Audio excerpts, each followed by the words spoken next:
Loving the background. I'm going to jump in with that and just really appreciate the art that is currently on display in my guest's background, not the foreground, but the background. And so, really appreciating that and delighted to be talking with comics creator Timothy Fling. Timothy, welcome to the podcast. Thanks for jumping in. Thanks so much for having me, Jason. I appreciate being given the chance to talk about the current projects that we're making. And like I say, I'm a big supporter of podcasts and really anything in the creative field. At least I try to be when I can. Yeah, yeah. Well, I appreciate the work you do. You've shared a couple of titles with me, Call of the Cryptids and Water Wars being the two that you've shared my way, and glad to feature you and appreciate the aesthetics of both of those books and the storytelling that you do. Thanks, man. Thanks. And Water Wars is our longest running title that's been going for about 4 years now. And we are currently in the middle of our what they call a collected trade paperback, where all the issues are together for the first time. And that's over on Kickstarter right now, if anybody's so inclined to go over and check that out. There's tons of great rewards that you can get. But the thing about it that's kind of neat, Jason, is that for the first time, one of the things, maybe you perceive this a little bit, the short stories themselves, it's a myriad of different characters. It's not always the same recurring characters. It Hmm. sometimes can be, and there's two or three that tend to keep cropping up, but it can be a totally unrelated character and still be in the Water Wars universe. It's a little bit like the Twilight Zone in that regard, Hmm. that the short stories are all self-contained. They're all can be in one issue. And like I say, the issues do kind of connect a little bit. There's what we call inventive connectivity. But if you buy just one issue and you bought number three, well, Hmm. there's a story in there. Matter of fact, there's two stories in number three, but you don't have to get the other ones so that they make sense. It's kind of along the lines of,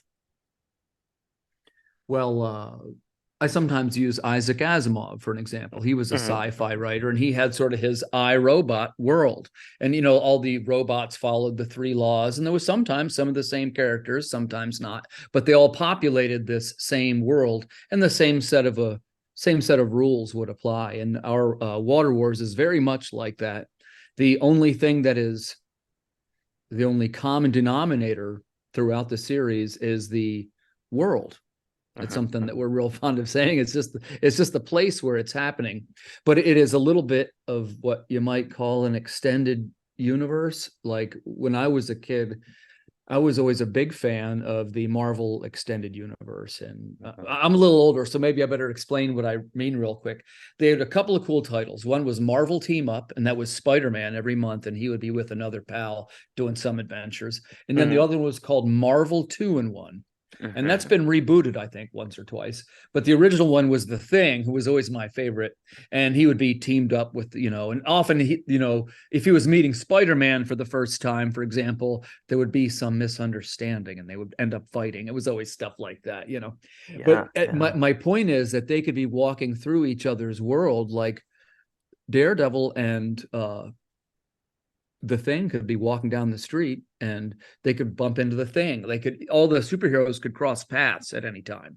And it Hmm. was really, it was, to me, that was the fascinating part.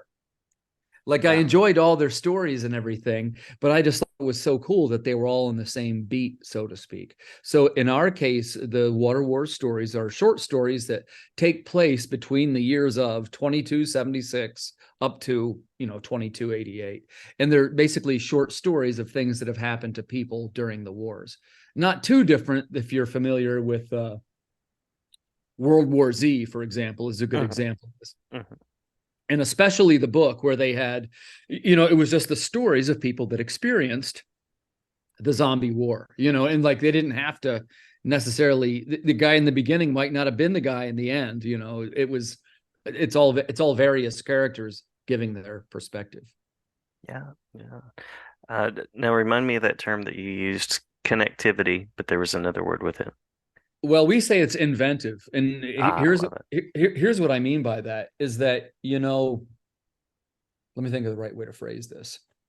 Like a lot of books that you're going to read and a lot of comics they come out chronologically.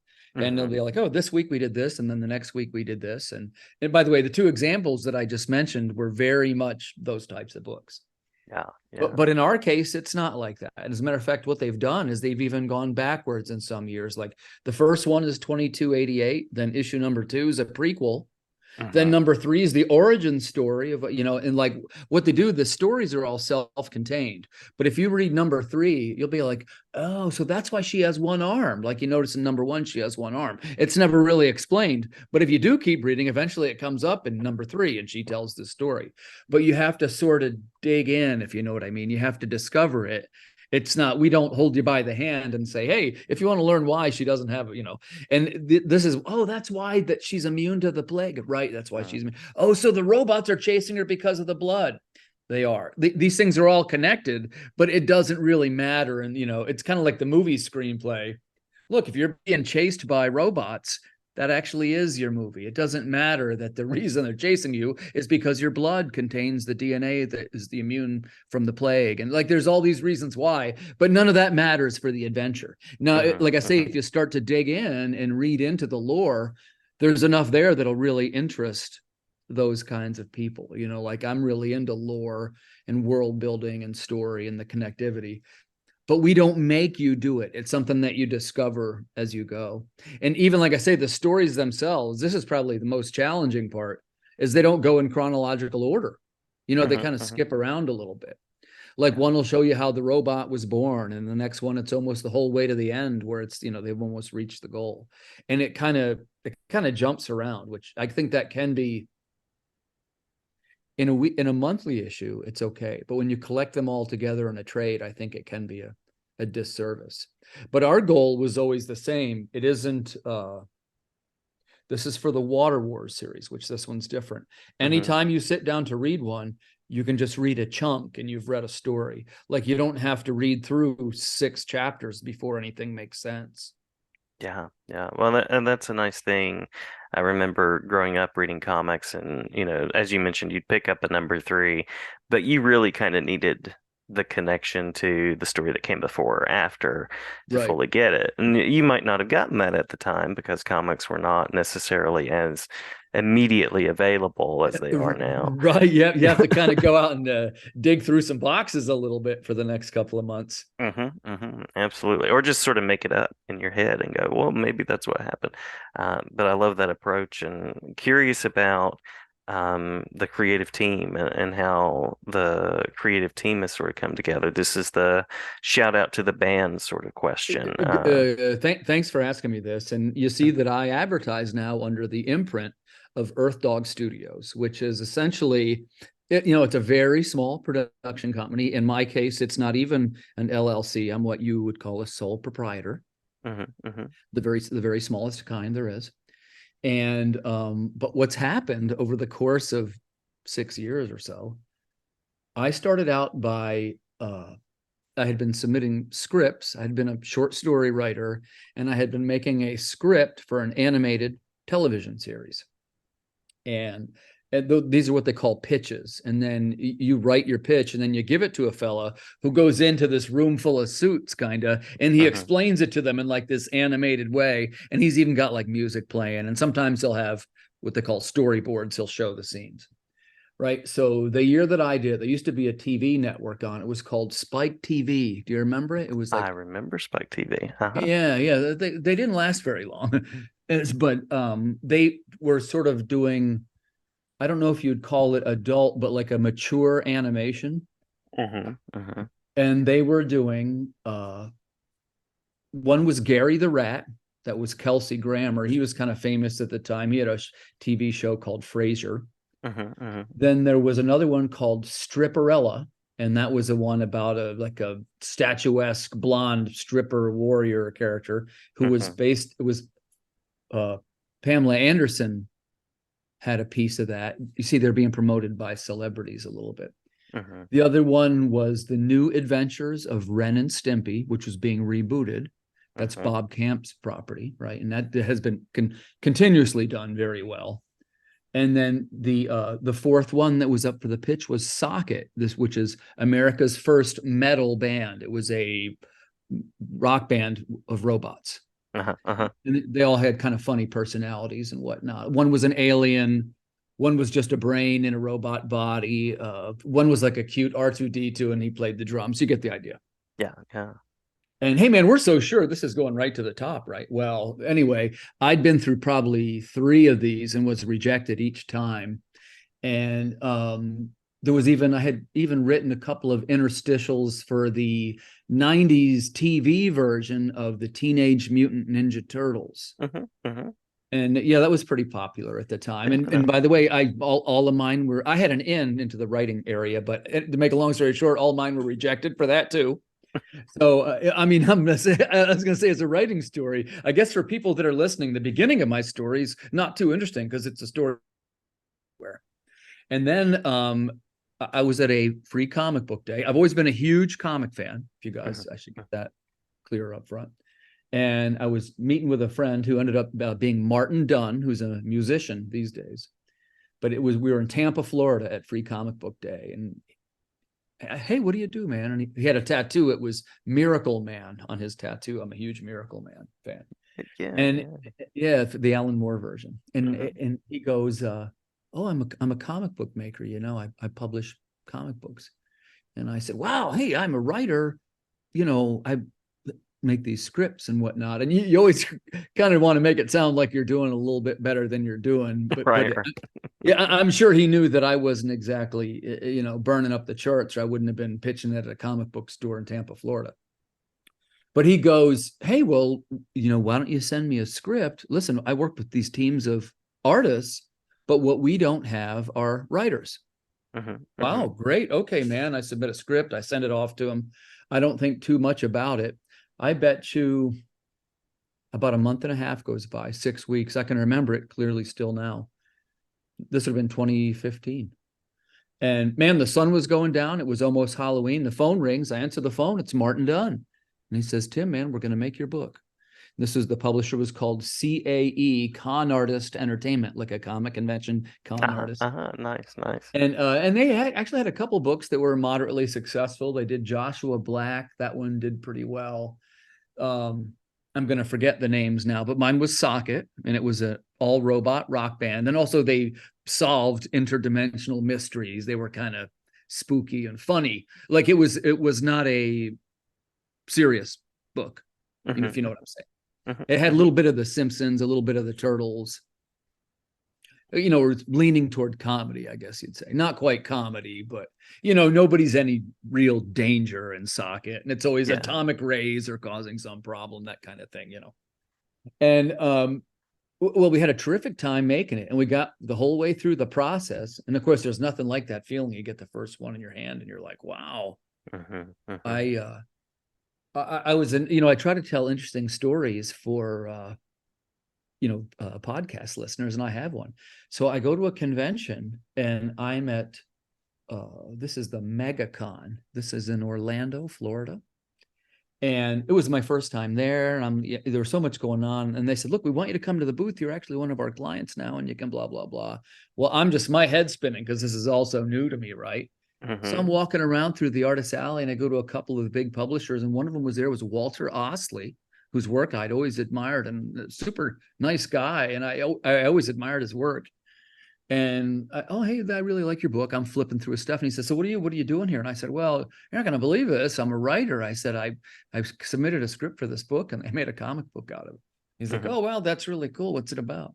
And I said, "Oh, it's this robot rock band, and they're hijacking a spaceship to get to the moon, and they encounter these monsters." And he goes, "Hey, wait, you're the Socket guy." And he pulls the book out, Oh, how nice. How and he nice. had one, and he'd read it. And I was just like, and by the way, he also was very kind, because he's pretty farther along in his career, and he's very successful webtoon guy, and he publishes his own line. He does covers for Scout. Like he does great.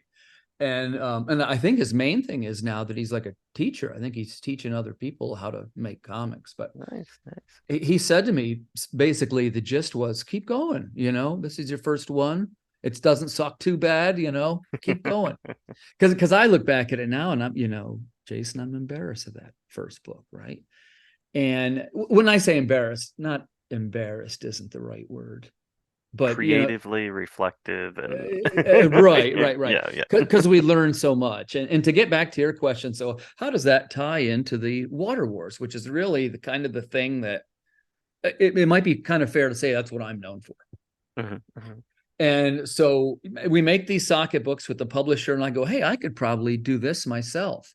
And there was a guy on Facebook whose artwork I like. I reached out to him, Elton Tomasi, and I said, mhm, hey, Elton, would you like to work on a book like this?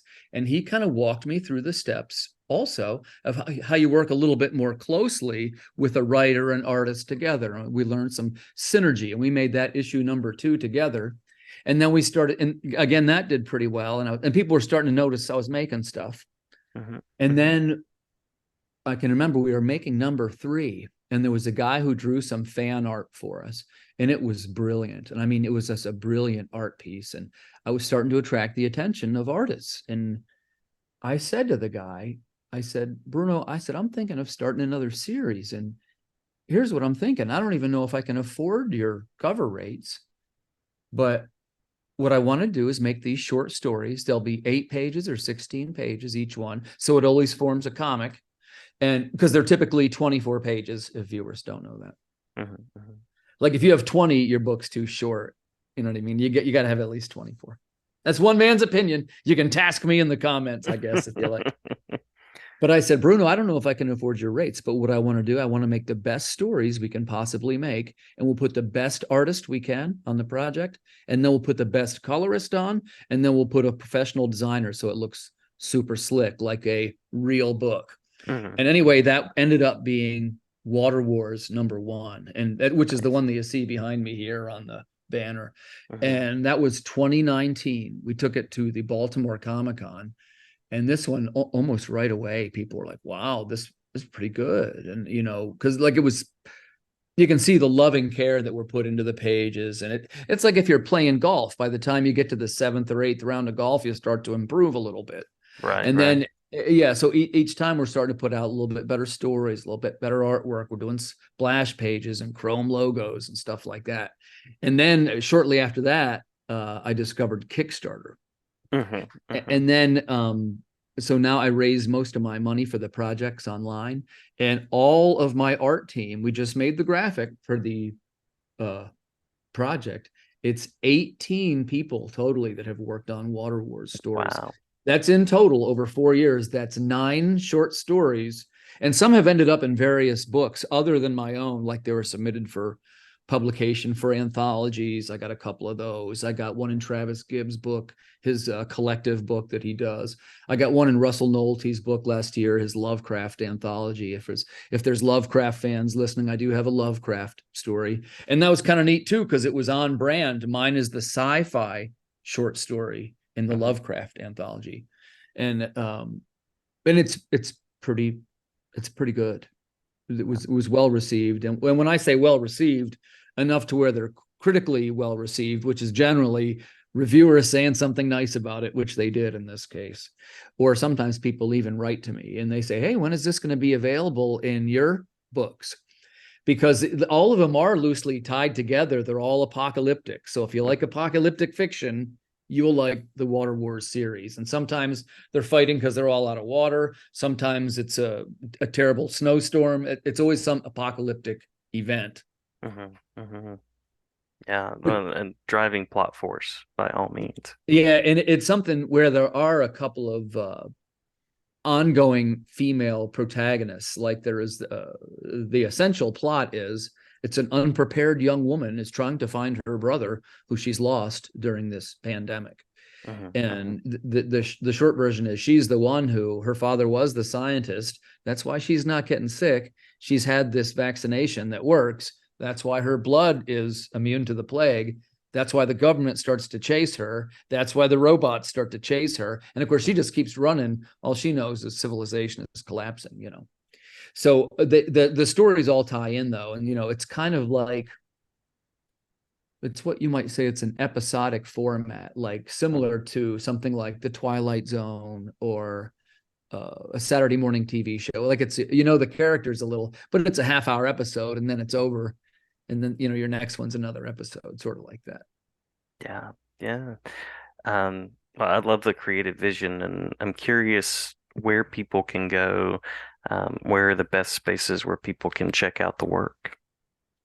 In my case, probably my best retail platform is Kickstarter, Hmm. Hmm. but I'm mostly on the web, right? Like I do, my imprint is Earth Dog Studios. So I have earthdogstudios.com. I also am on YouTube fairly regularly, and they have what they call a handle now. My handle is my handle is at Timothy Fling. Okay, I will tag you when this goes on YouTube as well. And I don't I don't have thousands of followers. I'm still relatively new to this. But the followers that I do have, I'm so grateful for. They keep Hmm. coming back, and I have return customers and like, hey, I like the other one. Especially when people say things like, oh, I liked the other one, Yeah. because I'll, without generating too much controversy, the comic medium in particular has been going through some struggles the last couple of years, right? And Hmm. Hmm. I don't necessarily know the cause of this, and I certainly don't know the solution. If I knew the solution, I'd be a millionaire, right? Yeah, But I'm I know sure. that I'm old school in that they're short stories that are illustrated. At the end of the day, they're short stories that are illustrated, Yeah. and it isn't. My genre isn't heroes necessarily. Again, there's Hmm. nothing wrong with that if that is what someone's doing, but they lean really hard into sci-fi, Hmm. female protagonists. There's nobody necessarily has any powers or anything, except there is such a thing as robot enhancements and this kind of, cyberpunkish attachments. But there's nothing along the lines of, I can fly or I get X-ray vision, right? That they're just trying to survive. Yeah. Yeah. I'm curious about, by means of a sort of a parting question, you'd also shared with me Call of the Cryptids. Anything that you'd like to share about that particular title or others that folks might want to check out? Sure, that was one that the other fellow who I work with quite a bit is Erwin Arosa. He's the other image you can see on the banner behind me, the black and white robot. Hmm. Hmm. And I loved his artwork so much. We always want to have ongoing titles together. So we do have, he's half the publishing arm of the Water Wars Chronicles, which is the other half of our series. And he also does Call of the Cryptid, which is a book just chock full of UFOs, monsters, Bigfoot, Loch Ness Monster. Every weird thing is in this book. And there's Hmm. also music references. And it's kind of, as I'm fond of saying, it's our weird book. Like if you like stuff like Grant Morrison, Doom Patrol, and where the writing's just a little bit out there, like Hmm. not totally over the edge, but like it's weird. Like it's definitely, like I say, there's UFOs in it. Bigfoot's in it. He turns out he's a good guy. The Men in Black are in it. They have a sinister agenda against the human race. It's all deeply conspiracy laden sci-fi. Love it. Love it. Yeah, and it's got some cool visuals too. Like we got some trick shots with the visuals. We got some full painted panels. We got some neat lighting effects, stuff like that. We're very cognizant. Of course, that's an Earth Dog Studios product. And when Hmm. you make books a certain way, you get known for making them that way. So what we do is it's all upgraded paper, it's all upgraded lighting and color. It's like when we have a successful Kickstarter, we spend all the money on the production of the book. Fantastic. Fantastic. Well, Timothy, thank you for the time. Thank you for the things you're doing for the comics medium, the stories that you're sharing, anything that we missed in the talk through that you want to make sure to share before we No, close. I really want to say thank you so much for inviting me and having me on. It means a great deal to me, and I'm grateful for the support. I never guessed in my life that this is what was going to happen to me, and to be honest with you, I still don't even really believe it. But it's something that's happening, and here we go again. Water Wars, the collected edition, is live right now. So if you think you might be interested in the kind of thing that we're talking about, this is their time where it is something they're all collected together, and they have a digital level that's $5 is where it starts. So it's very Excellent. affordable, and we have it all the way up to chrome embossed logo commemorative books that are, you get the 2 book set for $44, and they're beautiful, they're super nice. But Very that's what cool. they're known for, is quality artwork, quality writing, and it'll be a well developed professional product at the end. Very cool.